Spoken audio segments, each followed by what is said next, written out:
Ing. Okey, Ram. Baik. Mic dulu ya.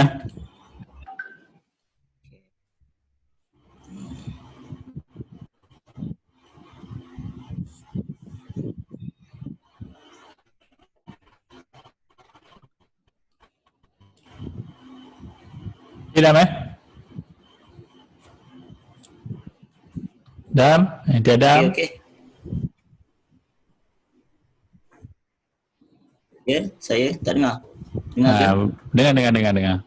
Testing. Sila. Testing suara dulu. Selamat datang. Selamat. Okey. Okey, insyaAllah kita akan mulakan dalam masa lebih kurang 2 minit lagi ya.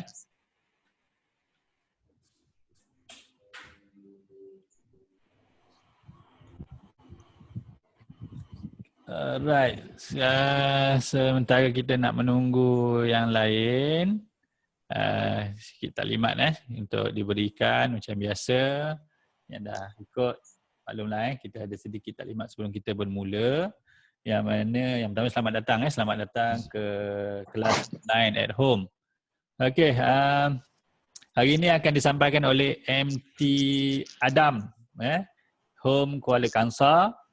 Adalah pengurus untuk Home Kuala Kangsar, pengurus cawangan, sampai jam 12.30. Dan bagi mereka yang belum friend lagi Facebook profile Home Kuala Kangsar, boleh cari Home Kuala Kangsar. Dan jangan lupa juga untuk like di Facebook page rasmi Home How Osman Excellent. Okey, ini sikit gambaran tentatif kita. Kejap lagi dalam pukul 12 akan serah skrin ini pada MT Adam. Dan sampai 12.30 saja MT Adam. Nanti pukul dalam kurang lebih 5 minit tu diperlukan masa untuk buat sedikit pengurusan, maklumkan tentang program kita yang seterusnya dan juga sedikit mungkin kita nak buat sesi bergambar.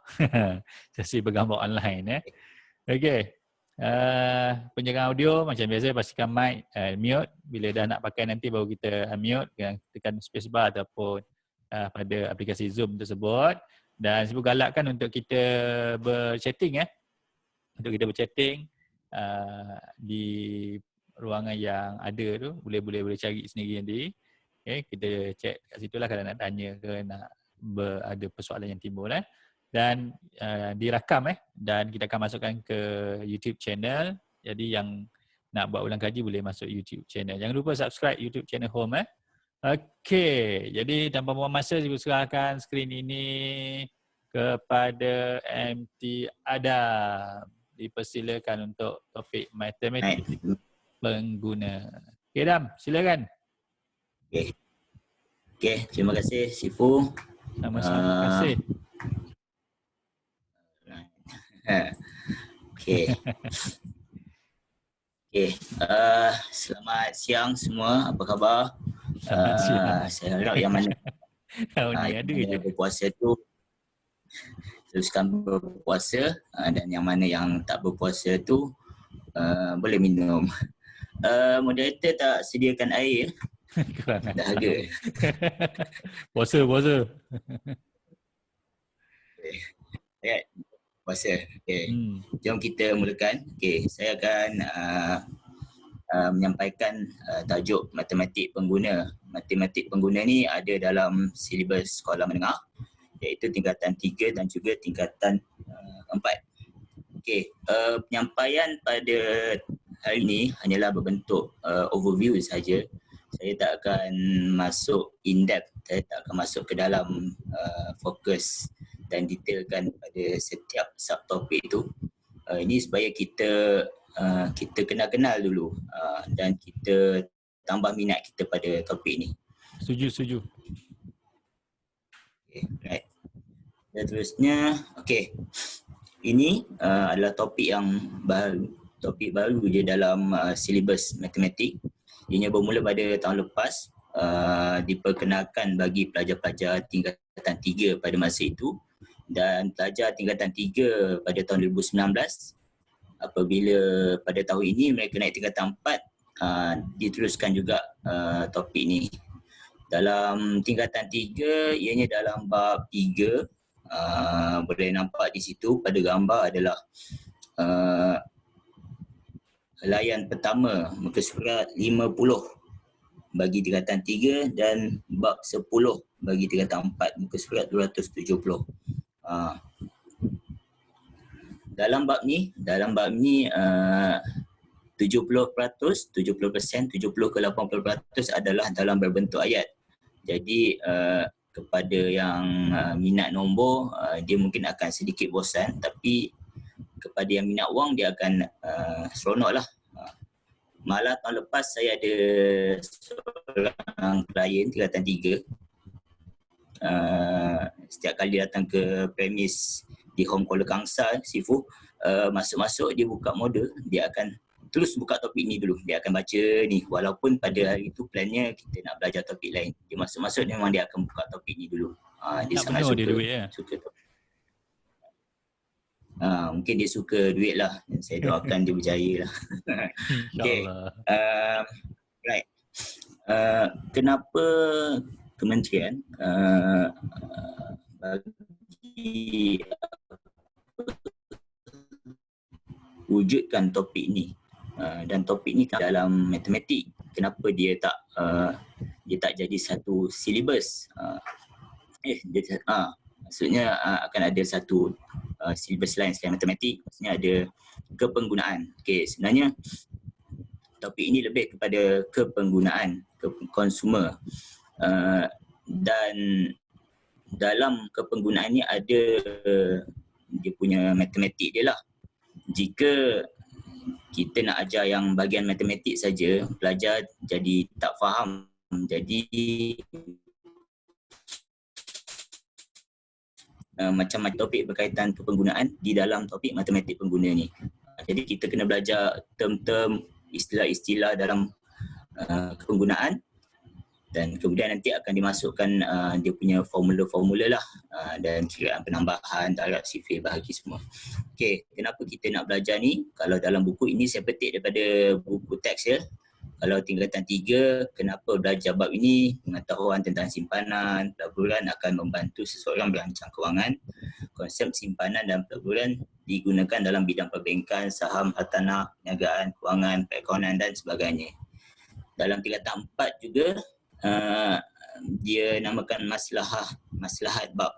Maslahat ni daripada perkataan bahasa Arab lah, bermaksud kepentingan bab. Konten yang sama, isi yang sama, cuma dia olah ayat berbeza je. Pengurusan kewangan yang efisien diperlukan dalam kehidupan seharian. Ayat yang sama je, cuma dia ringkaskan daripada yang tingkatan 3. Tapi sebenarnya kenapa? Ini ayat skema yang daripada buku teks lah. Tapi kenapa sebenarnya kita perlu belajar matematik pengguna, pengurusan kewangan ni? Kenapa kita belajar pada peringkat seawal tingkatan 3, tingkatan 4 ni? Baiklah, pada masa kini, zaman kini, memang dunia dah berubah, di mana kanak-kanak dan remaja ni pun dah ada pendapatan masing-masing. Hingga kan kalah kita yang dewasa ni. Mereka dah ada yang income berpuluh-puluh ribu. Sedangkan kita yang dewasa ni baru nak kumpul RM1, RM2 dalam tabung kita. Jadi mereka ni jika tidak diajar dengan topik-topik pengurusan kewangan apa semua ni, akan menjadi masalah lah jika mereka tidak pandai mengawal. Jika mereka dan penjaga mereka tidak pandai mengawal kewangan tu. Jadi dapat income contohnya bulan tu RM10,000, bulan tu juga habis RM10,000. Ini saya ada kawan yang dia ni adalah gamer lah. Memang dia cerita pada saya, income dia setiap bulan adalah RM10,000, tapi akhir bulan dia tak tahu pergi mana duit itu RM10,000 tu. Jadi kalau kita tak ada perancangan kewangan yang berkesan, itu akan tak dapat membantu kita pada masa akan datang lah. Okay. Jadi remaja ni dah ada pendapatan, dah ada harta. paling simple adalah duit saku sekolah yang ibu bapa bagi setiap hari. Ada yang dapat RM5, ada yang RM2, ada yang RM10. Ada yang kalau yang kaya-kaya tu mungkin dapat RM50. Kita tak tahu, pasti ada kan. Dan ada juga yang ini kita minta jauh lah, tapi tak ada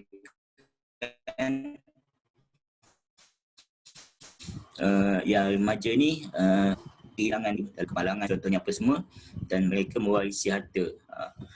Jadi memang sebelum cukup umur 18 mereka tak akan dapat mentadbir harta seperti tanah, rumah apa semuanya, dan akan harta itu dipegang oleh pemegang amanah. Tapi selepas tamat persekolahan iaitu berumur 18 tahun, pada ketika itu mereka mungkin belum masuk universiti apa semua, dan bab-bab berkenaan urusan kewangan apa semua ni sebelum ini hanya diajar di peringkat pengajian tinggi, dimatrikulasi dan di universiti lah. Jadi usaha KPM untuk mewujudkan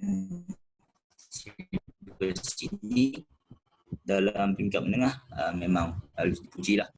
Kemudian semasa cuti sekolah pun pelajar ni ada yang bekerja, ada yang menolong ibu bapa, berniaga semua, dan ada yang selepas tamat SPM terus bekerja dan tidak menyambung pengajian. Jadi kalau mereka tak sambung pengajian, mereka ni hanya akan dapat apa orang kata ijazah daripada jalanan. Mereka belajar tentang kewangan ni secara tidak formal.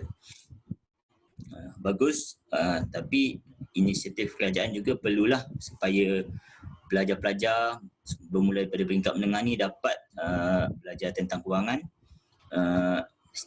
daripada buku. Okay. Selain itu, remaja yang sekarang ni pun ada yang Insta famous, YouTuber, streamer, artis, semua muda-muda, semua dah dapat pendapatan. Jadi memang saya akan ulang. Memang pengurusan kewangan ni sangatlah penting. Walaupun kita ni tanpa mengelak umur, memang perlu belajar. Tak ada istilah saya masih muda, masih remaja. Tak ada istilah tu semua. Okey, saya bagi contoh tu, Sharifah Ros Sabrina ni, dia ada follower 645,000. Kalau dia buat review apa semua, saya percaya income setiap kali review mungkin dibayar RM10,000. Jadi duit tu sama ada dia belanjakan ataupun dia simpan dalam bank ataupun dia buat beli tanah, beli kereta apa semua. Itulah pentingnya belajar bab kewangan lah. Okay.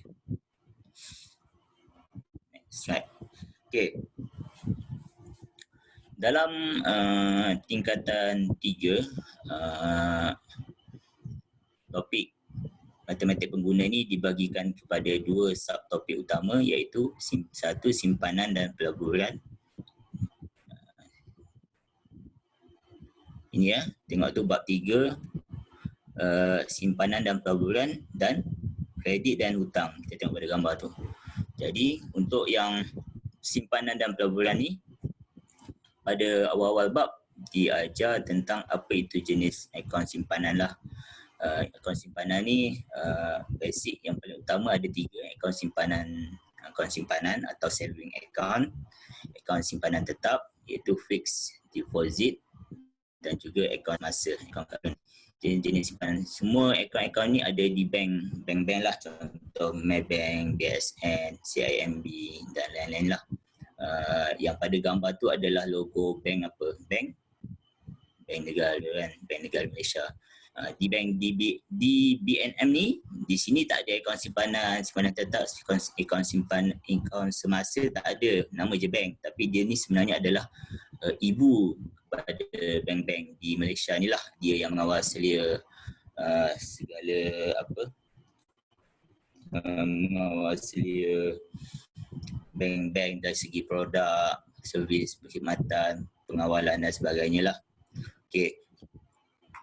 Jadi apabila kita menyimpan ni, kita nak faedah daripada simpanan tu. Kalau kita menyimpan, kita tak dapat faedah, baik kita simpan di bawah bantal kan. Sama juga kita menyimpan, baik kita simpan di dalam tabung, di rumah, simpan dalam buluh. Jadi kita menyimpan di bank tu untuk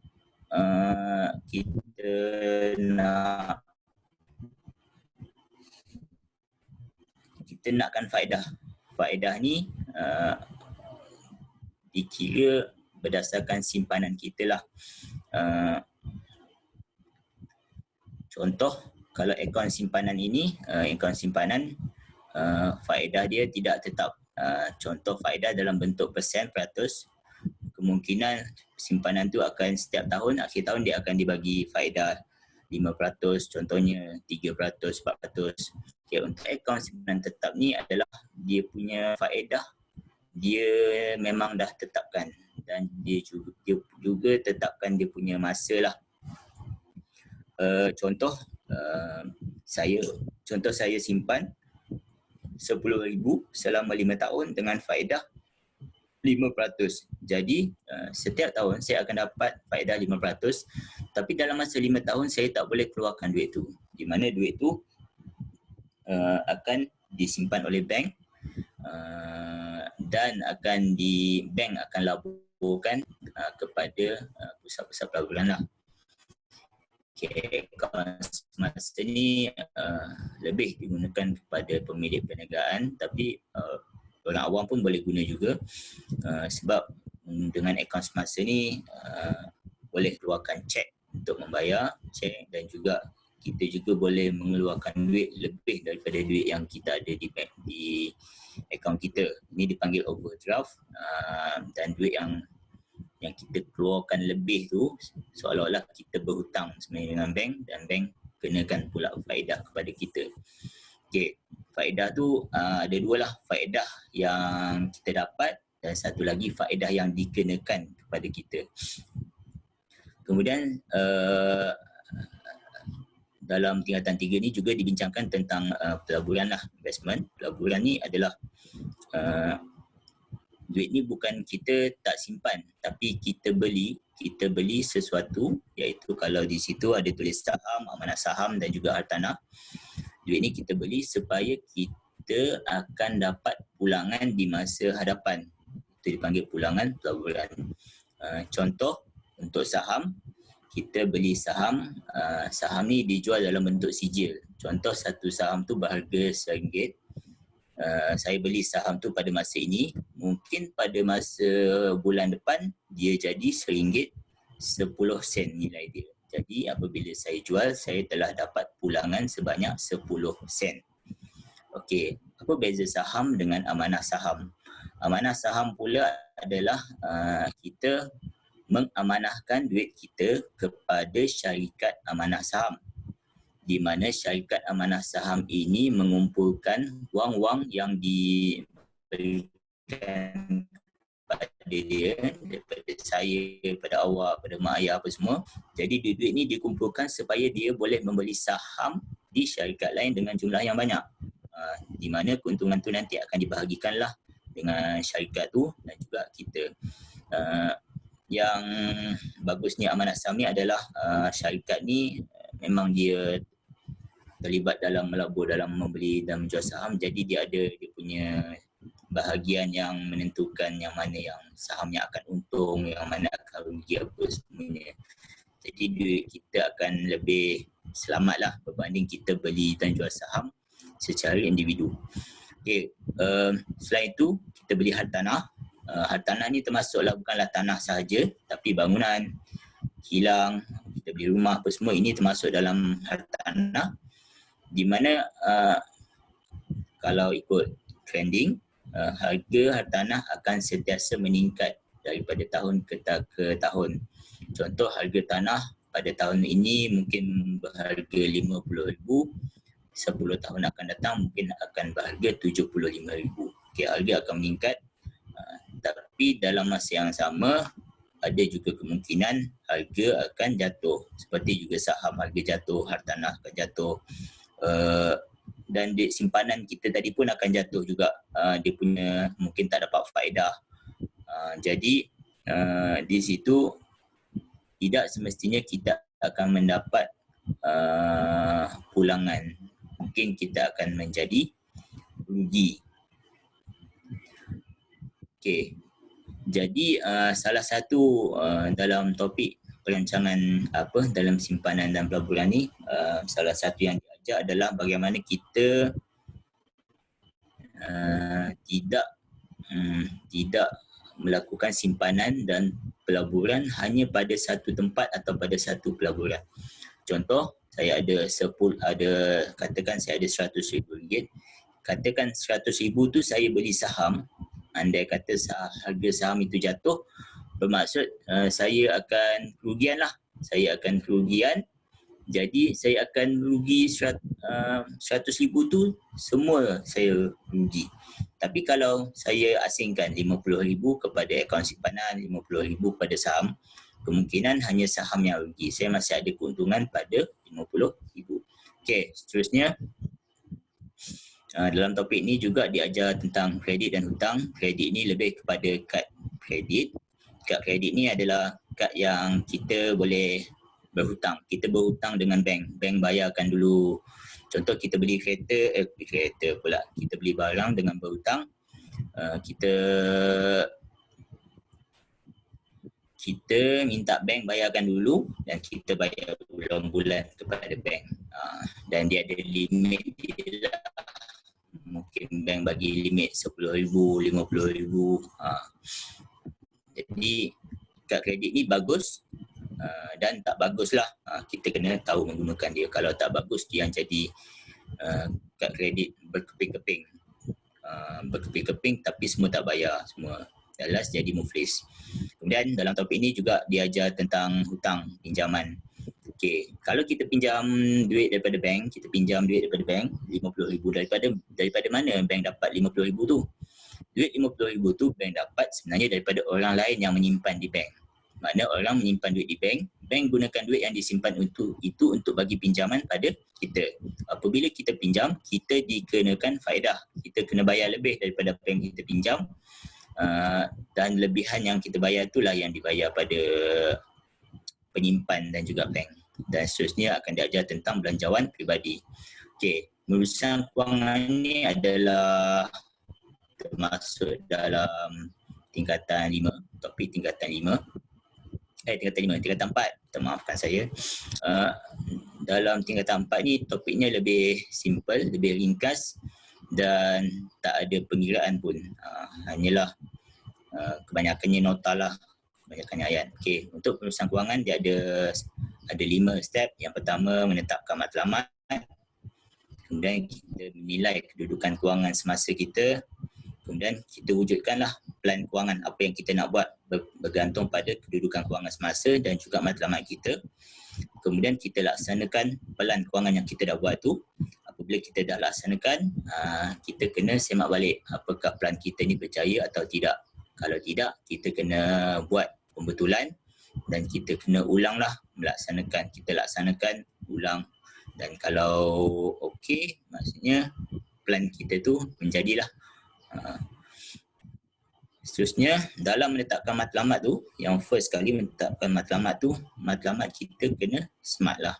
Ini memang ada dalam buku dalam tingkatan 4 buku teks tu, iaitu smart ni adalah specific, measurable, attainable, realistic dan time bound.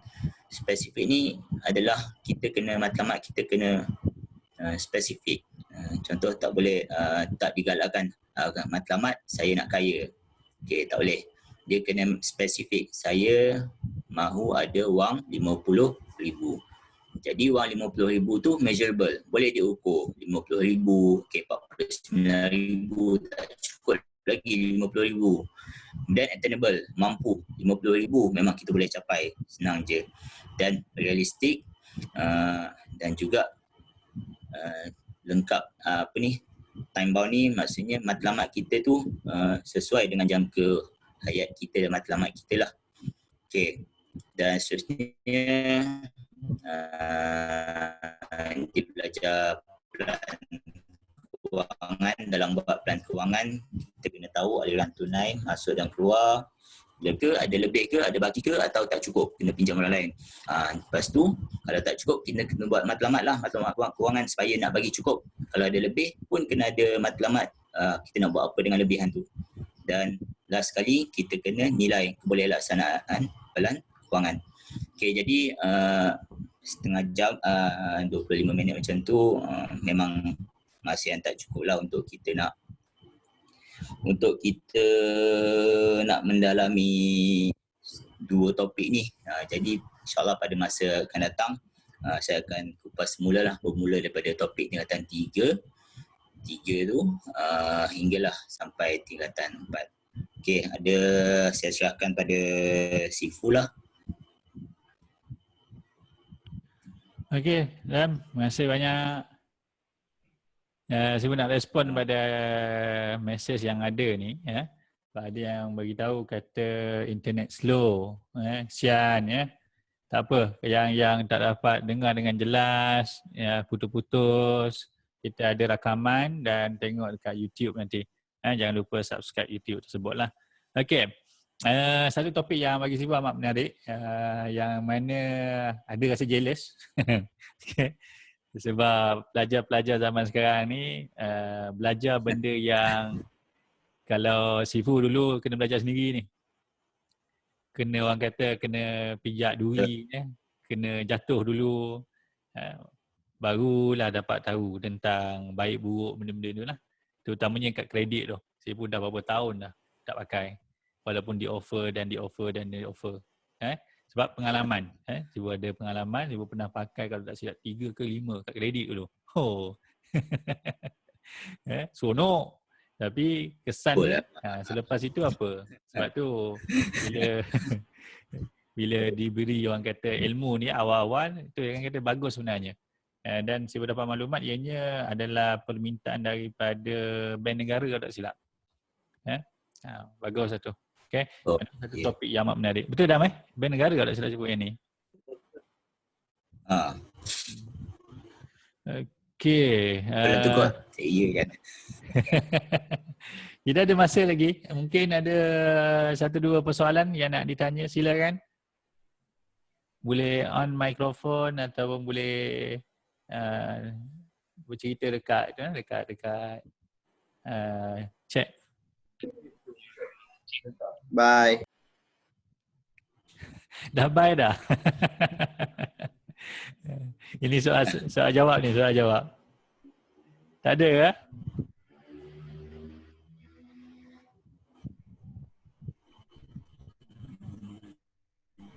Okey, kalau tak ada, Sifu terus Sifu nak ambil alih sekejap skrin ni. Ada benda yang Sifu nak sampaikan berkenaan dengan program kita besok. Jadi, ambil perhatian sekejap. Sifu share skrin.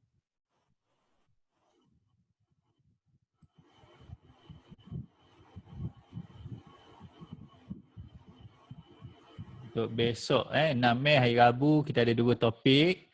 Yang pertama koordinat, MT Am yang akan sampaikan. Sifu perasan MT Am ada join sekali dengan kita ni tengah hari ni. Ada MT Am? MT Am? Cuba buka mic, nak dengar. Ada tak?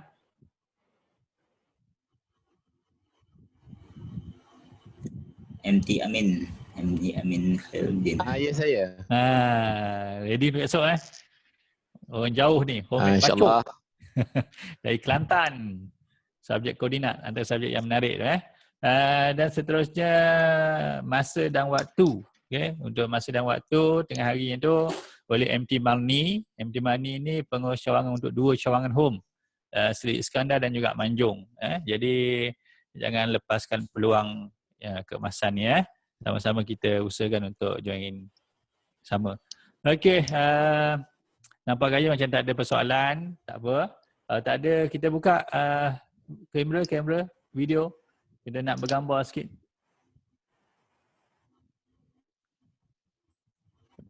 Kawan-kawan.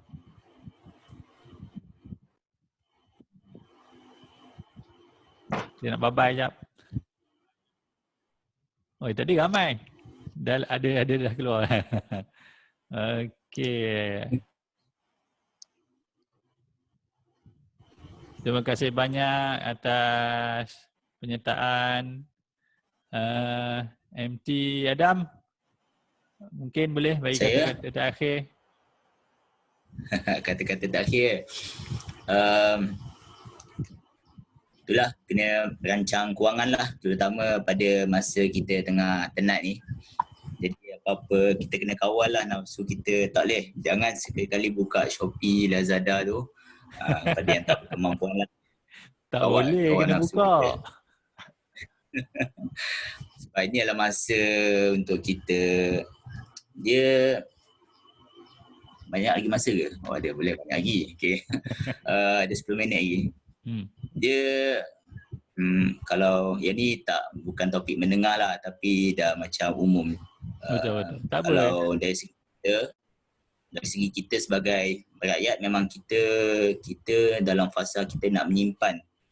Kita tak nak berbelanja yang tak penting sebab kita ada kekangan kewangan sekarang dengan COVID-19 apa semua. Tapi dari segi kerajaan nak kita berbelanja supaya ekonomi kita boleh berkembang. Kalau kita tak berbelanja, duit tu kita simpan je kat situ, duit tu tak berjalan, duit tu tak beranak. Jadi kerajaan nak kita berbelanja. Sebab tu yang kerajaan bagi yang BPN 500, kerajaan bagi duit. Dan kerajaan tak potong gaji penjawat awam contohnya kan, supaya duit tu dibelanja untuk meningkatkan ekonomi kita lah. Jadi Tapi itulah berpada-pada lah belanja berpada. Juga nanti insyaAllah minggu depan ataupun minggu yang akan datang Sifu, tak tahu lagi jadual bila. Dia akan start secara mendalam, akan start dengan simpanan lah. Dia cara kiraan faedah tetap, faedah compound, faedah semasa, semua tu. Itu saja penting tu, topik penting tu. Okey, terima kasih banyak. Ni ada student Sifu ni, cuti sekolah best. Memang best, betul lah tu. Ada orang suka, ada yang tak suka. Apapun kita kena positif dengan apa yang berlaku, teruskan apa yang kita boleh buat. Syarwin? Jadi okey. Jadi itu saja untuk hari ini. Terima kasih banyak. Jangan lupa besok bersama dengan MT Am. MT Am dah tak sabar tu dan juga MT Marni. Jumpa esok. Okey, insyaAllah. Okey, terima kasih banyak. Kita jumpa lagi. Assalamualaikum dan selamat sejahtera.